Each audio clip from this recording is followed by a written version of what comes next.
and welcome back to a long overdue What the Falk Sunderland preview podcast. That's right, believe it or not, Sunderland and league football finally does return this Saturday in the shape of an early afternoon kickoff at the Stadium Light against Millwall. We've done this dance before, I'll be completely honest, but I will introduce him nonetheless. To preview the game and let us in on Millwall's season so far is returning guest and a man who's involved with so much Millwall and so many Millwall projects, it's quite hard to list, but nonetheless, welcome back to the show, Kai Bennett. Kai, how are you doing? You okay? Yeah, I'm good, thank you, mate. That game was a good one last one, wasn't it? Both teams didn't concede, we both didn't lose. It was a perfect day out. It was weird. I kind of got disappointed. It was cancelled at first, and then I thought, a weekend without Sunderland, this is actually quite relaxing. I can do things with my life. So I kind of oddly agree with you in a really odd way. It is the elephant in the room. There's a couple of them, but we previewed this game a few months back. Unfortunately, obviously, the Queen passed away and the game got postponed. If I remember rightly, it was a fairly late call-off, which obviously was all right for a lot of Sunderland fans at home. Obviously, we do have travelling fans, me being one of them, but it's not quite the trek and the plan that you put in if you're coming from London. It must have been really frustrating, obviously unavoidable, but how disappointing was that for the fans who'd pay to go up? I think it was frustrating, but obviously I wasn't actually going to go up there personally.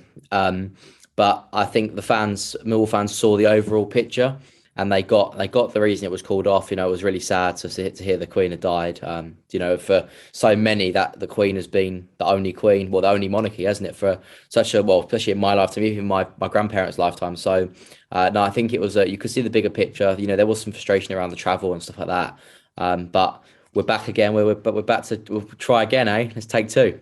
Yeah, I think second, the biggest frustration probably for me is the fact that they've chosen on, I think, Monday night to put the game on TV. That must be even more frustrating for Millwall fans who've gone, well, I'm going to go to the game. And I know some fans will go regardless, but if you know the game's on TV, I know you want to back your team wherever, but you could save a bit of cash there on Christmas time. And for them to announce it so late is another bit of frustration, isn't it? Well, yeah, it does seem strange because obviously it's been in the book for quite a while now, this game. It's probably been in there for about a month, 5 weeks, something like that, hasn't it? So, And, Sky would have known this would have been the only championship game on that day because obviously the World Cup and there was no other rearranged games because they all played theirs the week before, didn't they? The World Cup halted things. So it seems a bit strange it was so late. You would have thought they would have made that decision weeks ago. But they've obviously only just caught up and realised. So, but I'm pleased it would be televised, makes it easier to watch. But for the fans going up there, I can definitely see their frustration.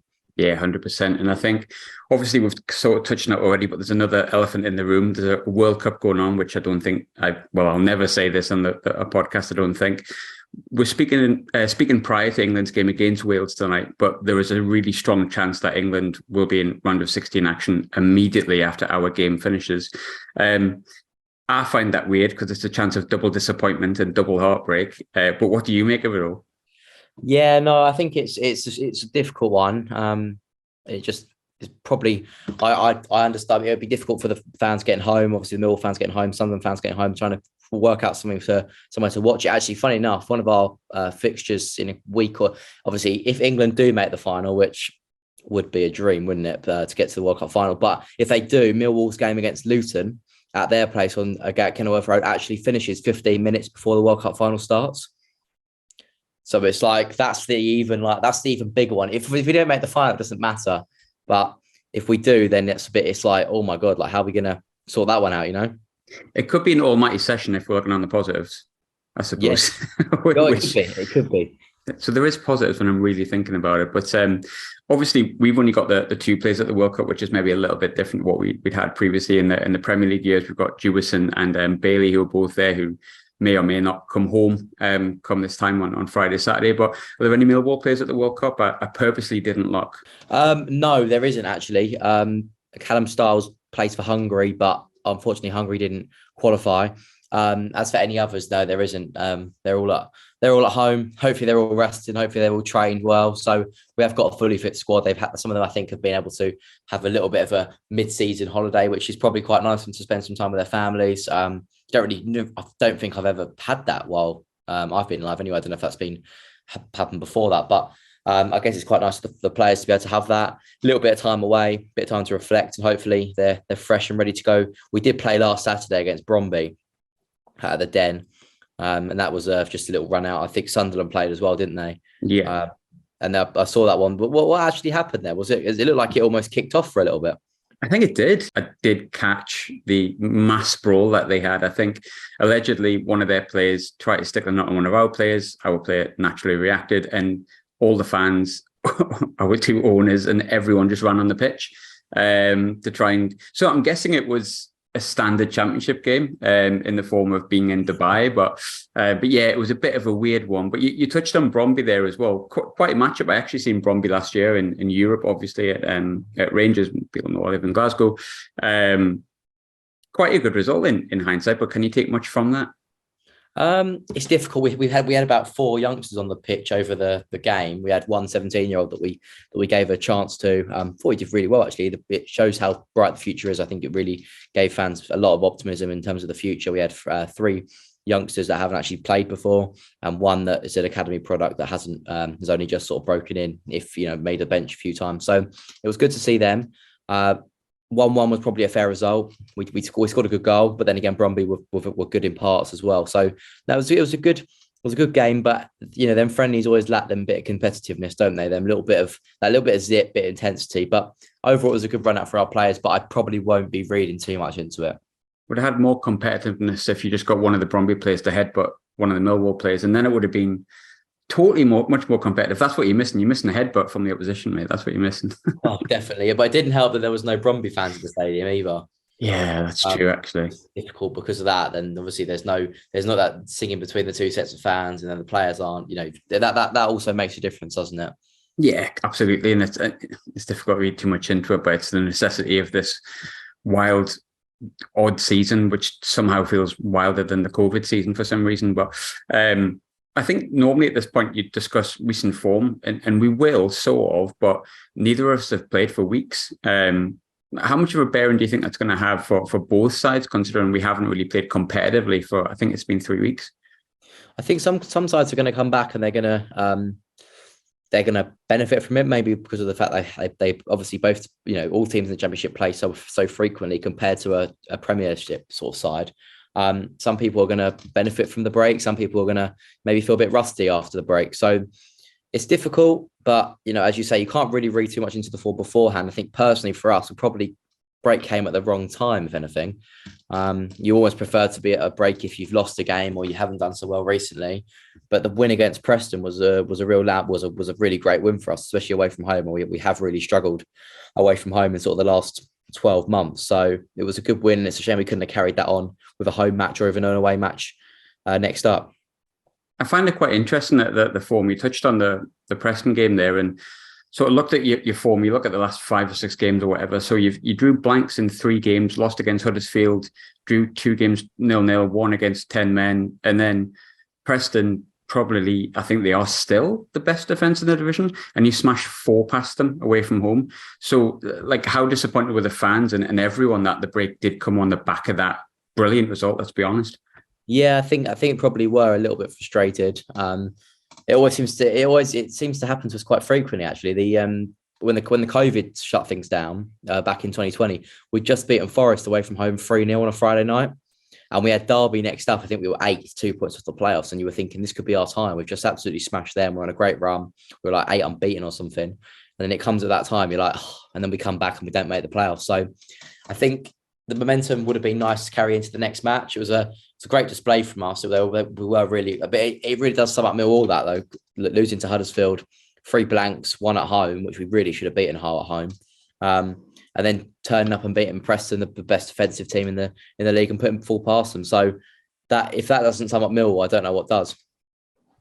And the guy who got a hat-trick in that game, obviously Fleming, came in the summer, I believe.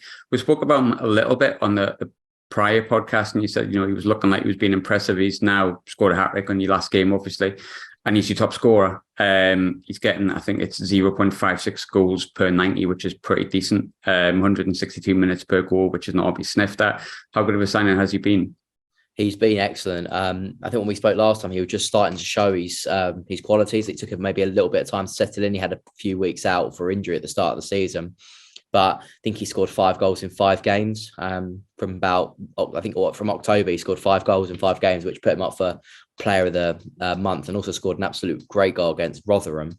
And that was that month that he started to break through, show his qualities. And then he backed it all up against Preston, and it just looked For me, the third goal is the most impressive one because it comes in and he's just got that little deft touch past the defender, the composure to not snatch at that, take it past him. And I think he's a really exciting signing, but not just his goals either. It's his attacking, but his creativity as well.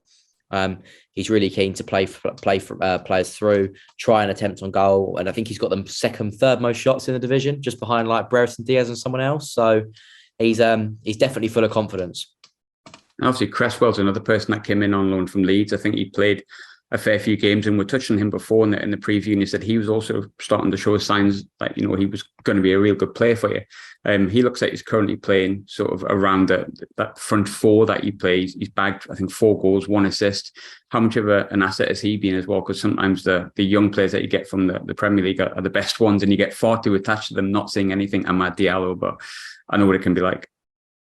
No, definitely. I think he actually, after we spoke on the podcast of the game that never happened, was he started to actually make a few mistakes. Hutchinson actually came back into the side because our skipper Hutch obviously has been in and out of the side this year because of injuries. But when he is fit to play, he normally does play. But when Hutch basically was injured, Gary changed the system back to a 4. And that seemed to do so. I don't know what happened to Cresswell, but he's been a different player since. Maybe he didn't suit the back 5. But 4 at the back, he's been absolutely brilliant. And you can really see them traits in him. I've always said that Leeds and Millwall are quite similar clubs in terms of what they ask for, passion and 100% on the pitch. And Sunderland a little bit like that as well, aren't they? And you can see that he does suit us as a club. And that is because of the passion and the determination he has got from Leeds, who I think are pretty similar to Millwall in that regard, what we ask for as fans. So I've been really impressed with him. Goals he's chipped in with have been really good. The last one was a really instinctive header. So, yeah, no, he's a really good player, and hopefully we can keep him for the remainder of the season. You touched on Gary Rowett there changing the system, and I think Gary Rowett's a really funny one because hugely highly rated for a period of time, had a move that didn't work out, and sometimes managers kind of fall into the abyss of could have been good, wasn't that good. But Gary Rowett seemed to quietly build his reputation back up. He's obviously got you at 6th place at the moment, which is probably around or slightly above the expectation that you had last time we spoke. How is this standing at the moment with Millwall fans? Because I know there's always people that think you could be doing better, but it seems like you're doing a really good job. No, he's really turned it around, Gary. There was a few calls when he was playing 5 at the back when we were struggling, and there was a few calls for him calls for him first to change it, but there was obviously people. You always get fans that don't want that. That's the thing about football, isn't it? It's a funny old game. You've got people have different opinions on it, and some of the fans I saw on Twitter were questioning whether he was the man to take us forward. And at the time, you don't ever want to see a manager go, but you could see both sides of the argument, staying and going. But since he's gone to a back 4, I think we've played 10 games. I think we've only lost 1. So it just shows you that he has done well to change it, and we've done very well since changing it. I think the players are more comfortable. The tactics and the attacking football looks more exciting. And overall, that's got the fans hugely back on side. And all of a sudden, we're looking like a bit of a force now. And the fans, when the thing about Millwall is when the fans and the players are singing off the same hymn sheet, there's pretty much no stopping Millwall. And with Gary getting that back into the side, that attacking football, and the fans are absolutely loving it. It's good times at the moment at Millwall. It feels like quite similar to the time when you had Neil Harris, and I think it was your first season back in the Championship, and I think you finished around sort of 8th. Talked about singing from the same hymn sheet there, but you touched on him changing what happened at the back. I'm pretty certain that last time we spoke, he'd done like 1 or 2 games of 4 at the back, something like that, but mainly played a 3. I think in the Championship, you can get teams that play one way, or you can get a team that just changes the way they play on a weekly basis. What Millwall are we likely to see on Saturday? Are there going to be one that comes at us, or do you have a bit more of a pragmatic approach to different games? I expect them probably to come at you, but in terms of the formation and stuff, it's really interesting because at Preston we started with a 4, and we obviously were 2-0 up within 20 minutes, but we got pegged back 2-2. I think they scored about 2 goals in about 5 minutes. And at half time, Gary went to 5 at the back for the second half, which obviously fans are thinking, oh, hello, he's gone back to the 5 at the back, or 3 at the back, whatever you want to call it. And the second half, we looked so much more in control, and we look more dangerous. So I think he probably will change it game on game, whether he thinks maybe that half hasn't gone right, let's change it up second half. So I think you probably can expect to see plenty of sort of maybe tweaks in the formation if it's not going so well. But if it is going well, probably keep the same. But I do expect them hopefully to start on the front foot. I think all Millwall fans would hope that. But with if Tom Bradshaw is to start up top, I expect to see Ian Fleming getting really close to him and trying to feed off them flick downs or anything that falls his way. And yeah, don't expect to see Ian have a shot or two on Saturday. How do you approach the game on Saturday? Because it's funny, I think, over the time I've done it, a lot of people I've spoke to have talked about coming to Sunderland is a difficult game. And I'd like to think that, but if I'm honest, our form away from home is far better. I think we've won 5 away from home and 2 at home. So do you view it as like an opportunity you're on 31 points at the moment in 6th. You're not that far behind any team apart from Burnley, who, let's be honest, are sort of running away with it. Is this potentially an opportunity to put a marker down to show Millwall could maybe even go further than just playoff spots? I think it is, yeah, because I think if we win this game, which is we've both got a game, but this is both our game in hand, isn't it? So if we win this game, we can go to 4th, I believe, with the table. So yeah, if we can get up to 4th before any other team starts playing again, all of a sudden you feel, we're nearly halfway through the season. We're sitting in 4th. We're doing really well. It's just about keep going now, but we've got to make sure that we have these little spells where we'll beat team 4-2 away from home, and then we'll go to the next match and you'll see a completely different side, and you're not quite sure what's happened, and why they're not playing the way they were last time. So you can get little dips in spells, can't you? And you just got to expect that. But if they do have a little dip in performance on Saturday, you hope that they'll be able to bring themselves out of it, keep it tight still, and then hopefully nick one on the break. Or if they have to sit in for a little while to defend, then you hope they do that as well. So no, it's definitely a chance to put a marker down for the rest of the division. So yeah, I'm really, really pleased, and hopefully we can continue doing that. And would a playoff finish or around the top 4, top 6, would that be where Millwall are expecting to be, or is that well above expectations? Well, in terms of budget-wise, Millwall should probably be about lower mid-table. But I think the way that Gary's been building the squad over the last couple of years, and the way we've been finishing the last couple of years, the fans are daring to dream right now, especially because of the fact that we are in 6th, and we have started to see some good performance. We've got Zian, who's scoring goals for us regularly, and we're enjoying football. But I think a playoff spot would be really, really successful. I don't think the fans would ask for much more than a playoff spot. Obviously, it'd be lovely to go up through the playoffs, and I would fancy our chances in the playoffs, because we seem to be quite good in them top 6 once we get in them. But yeah, a playoff spot will be a hugely successful season, and I think it'll be probably some fans would love to see it. I don't know whether they'd expect to see it, so it's quite hard to sum up in that way. But for me, it would be just above expectation and sort of in starting to get into the dream category, if that makes sense. It's an interesting one, because I think from the outside looking in, I thought it was at the start of the season, I thought Millwall would be thereabouts for potential playoffs. And then when you get in the playoffs, as you said, you never really know. But there's a lot of chat about being sustainable football clubs. I don't know if that's because I'm a Sunderland fan and we've been nothing but everything but sustainable for a long, long time, up until what seems like recently. But Millwall have been building for a number of years, a team and as a club. I think you're quite aware of your budget, and we've seen Nottingham Forest go up this year in similar-ish circumstances. If Millwall were to kind of defy all the odds, shall we say, and go up via the playoffs, how good of a position is the club in to kind of sustain A, staying up, and then B, like building on top of that? If that was to happen, and I'm looking very far in the future here, but I suppose that's where you're looking, isn't it? Yeah, I think that probably the club are aiming for that. Obviously, we've got a new training facility, hopefully. Well, I'm not actually sure what's going on with that, actually. I have to check that out. But I think it's that they've passed the planning permission, I believe. So, no, as a club, I think it's really important that Millwall stay sustainable. I think John Berylson, the owner, I don't think you'll meet a Millwall fan that doesn't like him. He's absolutely loved it at the Den, and that's because of how he's really built our club, and he really does love our club, and he doesn't spend anything beyond our means, but that keeps us going. And you see these clubs like your likes of your Derbies and your Berries and all them sort of clubs, and you feel sorry for the fans more than anything. And you can see Berylson is making sure we don't end up like that, and that's just by keeping us level-headed, trying to make true additions here and there. But no, I think we are well equipped for the Premiership in terms of the way we are as a club. But there would need to be some changes in terms of obviously the Den might need to have, there's some like requirements you need for Premier League, don't you? I think there was I can't remember who had it a couple of seasons ago, that one team went up and they had to change a bit of their stadium, they had to add a bit more in so they could, Blackpool, I think it was Blackpool at one point. I think it was then. They had to like put more like fan zones outside and all that sort of stuff. So we would need to do that. Budget wise, well, I think if you went through the playoffs, you get that money, don't you? And we'd be able to hopefully with the additions we've made recently being so good and effective, you'd hope that Millwall could take the same sort of approach forward and try and do that in the Premiership. I'd love to stay up if we got there, but for me at the moment, one season would be brilliant as well. So obviously the dream is to stay there, but one season at the moment, I'd take that. I'll bite your hand off for that. Good though, isn't it? Daydreaming and all that. It's nice to be where you're at, and hopefully Sunderland are there fairly soon. There is two players. I don't think one of them's going to play, but one of them most likely will. Someone we know very well, George Honeyman. Obviously, he had a good-ish time at Hull. Got them promoted. He seemed to enjoy a little bit of Queen when they got promoted, dancing I Want to Break Free, if I remember correctly.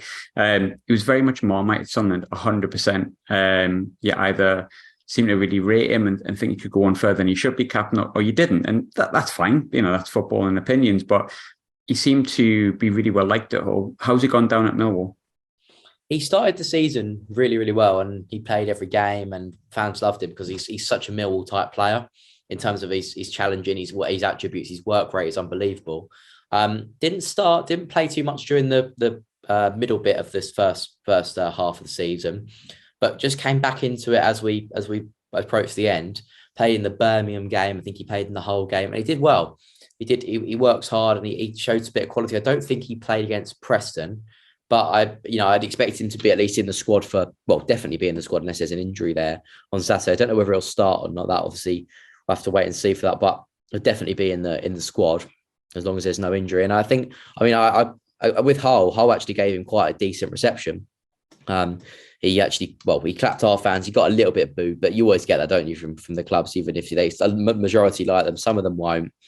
But no, obviously, I'm sure he's looking forward to going back to the stadium and because he did seem to up it about 10% when he played against Hull.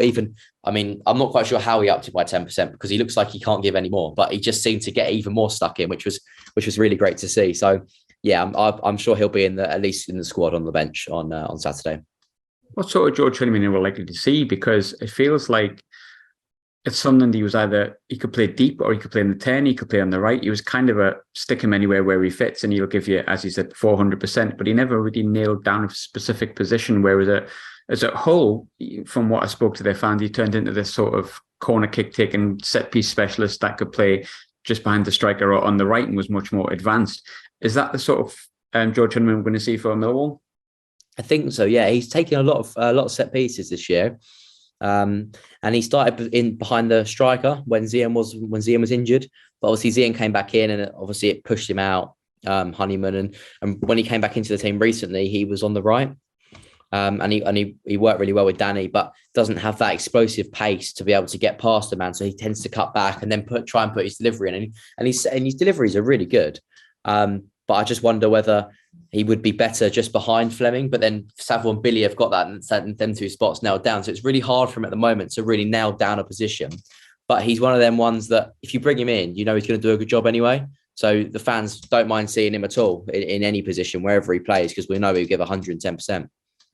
And another player who I think we won't see, he's back in training, and it's probably a question that I would have never asked if things had gone perfectly, but we've only seen Dan Ballard 2.5 games, and then he's broke his foot. Obviously, he's on the way back. I think what we'd seen was great, but I don't think he's going to play. It's going to come far too soon from on Saturday. But say he was to play, what kind of reception would Millwall fans give him, and what are your memories of him? Oh, I think the Millwall fans would definitely clap him. He was brilliant for us. I think he typified that don't fall in love with your loan players, as you said earlier, because it will come back to hurt when they don't come back. I think he absolutely fits into that category. He was superb. Every time Ballard came back into the team, he had a couple of injuries with us, but they were more sort of 3-4 week ones rather than long-term ones. And even when he came back from injury, I think it was Borough, or no, Sheffield United at home. We were 1-0 up, and we stuck him on with 20 minutes to go because Hutch was down and he was injured. And it was his first game back. He hadn't played any minutes of football, I think, apart from like 45 in the 21s. And he just came back and just put in a classic Dan Ballard performance, wins everything, gets stuck in. And I think that just shows what he is like as a character. He's a brilliant player. He'll give all for his team. And I just hope he does well for Sunderland now, because he deserves that little break and that it's when when a player leaves a big club after they've been many loans away from the club, it's always nice for them to settle down and make their mark at their new team. Yeah, and I think, to be fair, what we've seen beforehand, he was more than impressive. It's just such a shame it happened, and hopefully he's back soon. But what do you make of Sunderland's season so far? Because I suppose we're sitting in 15th, but we're 4 points away from relegation. I think we're like 6 points away from the playoffs. If we win on Saturday, we go 10th, currently 15th. I think Millwall are a team that has came out of League One and adjusted to life and then grown. And you've had difficulties, you've had positives, and where you stand now is probably where you would hope you would be the year you got promoted from League One. But everyone, as a fan, you want things a lot sooner, don't you? Like, I want to go up this season, and then there's part of me that going, oh, if we didn't have all these injuries, could have. But we've had tons of injuries. 2 strikers injured for 9 to 11 games. What have you made of Sunderland start? Has it been as expected? I think I expected Sunderland to be really competitive. I at the start of the season, I had them in about 10th, 11th, 12th position. I thought they'd be comfortable. Couldn't quite push on for that next step yet, but I think they will do in coming years. And I was really impressed at the start of the season. We obviously missed out. It was rumoured we missed out on Ellis Sims to you guys, and I was really impressed with Sims and Stewart. I thought they were really impressive at the start of the season. Obviously, Sims didn't score much, did he, from about August onwards, and Stewart was injured. I think Stewart would have been out of our last game, wouldn't he, against you guys? I think it was that game where he just got injured. So I'm assuming he's back fully fit now? He hasn't played since. The rumour was he was going to be ready for this, but he did not play in the game in Dubai. So I pray to God he is. Sims is obviously back, but Roscoe is by far our best player. So I hope so, because everything you just said about Ross Stewart, we feel exactly the same. Yeah, he's a quality player. And there was a report today, wasn't there, about Borough wanting him? There's been a few. There was a contract situation there which terrifies me, but fingers crossed he signs a nice new contract and doesn't go anywhere. But I'm not holding my breath, mate, to be honest. But I suppose the final question is always a hard one to ask, because we haven't played for 3 weeks and my predictions are terrible anyway. I'll go really boring. I will ask your prediction, but I'll go boring and say 1-1. I think both sides probably be happy with that because of the time we've been away from the pitch. I know 3 weeks isn't an eternity, but an away draw always works. You're 6th off top, you're a playoff team, one of the best sides in the league. Would I take a point? 100%. I'd like to win more games at home, but if you give me 1-1, I'll take it. But what do you think? I think we'll probably sum it up perfectly. I think it'll be a low scoring affair. Mm-hmm. I think both teams will want to. It'll be an edgy start to the match. Both teams will be trying to find their feet, settle into the match, and I think that'll probably show for the first half. And then I think second half, it depends which team. I guess the ultimate question is which team is brave enough to go for that win, and whichever team does that, I think will win it. I'm really hopeful of a 1-0 Millwall win, but I can see a 1-1 too. So I'll be positive. I'll go for a 1-0 Millwall win, but I can't put to the side what your prediction was either, because that would have been one of mine as well. So. Quite funny. Someone tallied together, actually it was Brad who does the review show with me, tallied together all my predictions for the season, which I've had one right so far. And he said if all my predictions came correct, Sunderland would be 3rd off top. So I can never disagree with a biased opinion, mate. But Kai, before I do let you go, because obviously you're going to go and run and watch the match, I think people will be amazed at how young you are because of how you speak about your football club. And obviously it stands to reason all the stuff that you do with Millwall. Where can we find your stuff if people want to read stuff before and after the game? So that Millwall podcast, I do the podcast. Mickey and Omar host the show. It's at that Millwall Pod at all social medias and YouTube. With the SLP stuff I do, it's just if you just put in South London Press, you'll see some Millwall stuff after the game. Hopefully, it'll probably be both clubs. I expect. I don't know whether Rich will be doing it this weekend, but one of us will be. Well, Rich mostly will be doing it, and then obviously we'll chip in if he needs any help here and there. But yeah, they're the two places. That Millwall Pod will probably be reviewing the game as well on Sunday. So if you want to check that out, Sunderland get a good win, and you want to come and see what our thoughts are on the game, come be my guest, come and have a look. And I'm sure we'll be analysing it. Fingers crossed that it's a Sunderland win, mate, and we get to hear you all complaining about how bad you were. But I wish you no luck on Saturday, mate. But outside of that, I wish you tons of luck, and it's really good catching up. Go and enjoy the game, and thanks as always for popping on. Thank you very much for having me, mate. Good luck for the rest of the season, I'll say. After Saturday. After Saturday.